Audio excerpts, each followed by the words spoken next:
అంటే గ్రామ సభల్లో మీ అధికారుల మీద కూలీలు తిరగబడతారు, తస్మాత్ జాగ్రత్త అని చెప్పి కూడా నేను హెచ్చరిస్తా ఉన్నా. ఇదెక్కడ న్యాయం అండి? నిజంగా భూమి ఉంటే పంట పండితే పొద్దుగాల మట్టి పనికి ఎందుకు పోతాడు అతను? ఆకలి ఉంది గనక కడుపు నింపుకోవడం కోసమే పొద్దుగాల లేచి పారబట్టుకొని గడ్డపార పట్టుకొని కూలికి పోతున్నాడు. ఆయన కూడా ఏదో అసైన్డ్ భూమి తాతలు తండ్రుల నుంచి గుంటో 2 గుంటలో 5 గుంటలో 10 గుంటలో వస్తే వాళ్ళను కూడా ఇందులో తీసివేయడం అనేది సరి అయిన నిర్ణయం కాదు. ఎకరం లోపు భూమి ఉన్న వాళ్ళందరినీ కూడా వ్యవసాయ కూలీలుగా గుర్తించండి. ఇందిరమ్మ ఆత్మీయ భరోసా పథకం కింద వారికి రావాల్సినటువంటి లబ్ధిని చేకూర్చండి అని చెప్పి మేము ప్రభుత్వాన్ని డిమాండ్ చేస్తా ఉన్నాం. ఇకపోతే ఈ మధ్య బట్టి విక్రమార్క గారు గోబల్స్ను మించిపోతా ఉన్నాడు. ఆయన గోబల్స్ను కూడా మించిపోతున్నాడు. అసెంబ్లీలో అప్పుల విషయంలో అబద్దాలు మాట్లాడిండు. బీఆర్ఎస్ హయాంలో జరిగిన అప్పు కేవలం 4,17,000 కోట్లు మాత్రమే. కానీ 6 లక్షలని 7 లక్షలని 8 లక్షలని పూటకో తీరుగా బట్టి గారు మాట్లాడినారు. నిన్న మహబూబ్ నగర్ జిల్లాకు పోయింది బట్టి గారు.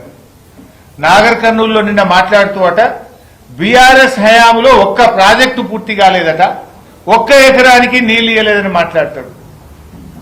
మాట్లాడేటప్పుడు కొద్దిగా సోయన్న ఉండాలి. నువ్వు నిలబడ్డ నాగర్ కర్నూలులో, మీరు మాట్లాడిన మహబూబ్ నగర్ జిల్లాలో బీఆర్ఎస్ హయాంలో 4,000 కోట్లు ఖర్చు పెట్టి 6,50,000 ఎకరాలకు నీళ్లు ఇచ్చాం. నువ్వు 1 ఎకరానికి నీళ్లు ఇవ్వలేదంటే 6.5 లక్షల ఎకరాల్లో ప్రతి పంటకు నీళ్లు వచ్చే రైతులు నిన్నేమనుకుంటారు? బట్టి విక్రమార్క గారు, మీ గౌరవం ఏమైనా ఉంటుందా? నువ్వు మాట్లాడిన ఒక మహబూబ్ నగర్ లోనే 6.5 లక్షల ఎకరాలకు నీళ్లు ఇచ్చాం. ఎన్నో ప్రాజెక్టులు పూర్తి చేశాం. మీరు పడావు పెట్టిన పండబెట్టిన ఆర్డీఎస్ కు పూర్వ వైభవం తెచ్చినాం. తుమ్మిళ్ల లిఫ్ట్ పెట్టి ఆ ఆర్డీఎస్ లో 40,000 ఎకరాలకు నీళ్లు ఇచ్చాం. చెక్ డ్యాములు కట్టాం, చెరువులు బాగా చేశాం. కల్వకుర్తి, నెట్టంపాడు, భీమా, కోయిల్ సాగర్ ప్రాజెక్టులలో పరుగులెత్తించి 6.5 లక్షల ఎకరాలకు నీళ్లు ఇచ్చాం. బట్టి గారు మాట్లాడతారు 1 ఎకరానికి నీళ్లు ఇవ్వలేదు, 1 ప్రాజెక్టు పూర్తి కాలేదని మాట్లాడితే ప్రజల్లో మీరే పలచనవుతారు. మీ విశ్వసనీయత మీరే తగ్గించుకున్న వాళ్ళు అవుతారు.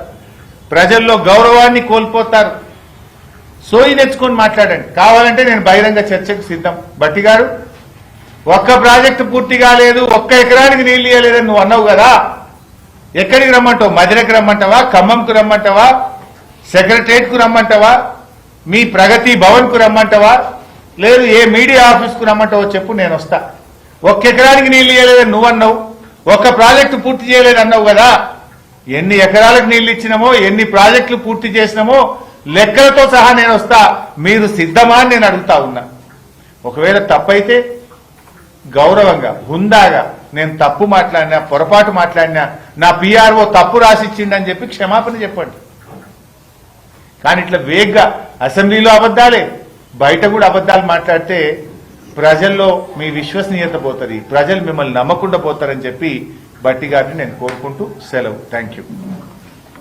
మా జర్నలిస్టులతో ఒక్క రిక్వెస్ట్ బాయ్ సార్, వీలైతే ఆఫ్ ద రికార్డ్ కెమెరాలు బంద్ చేసుకోండి.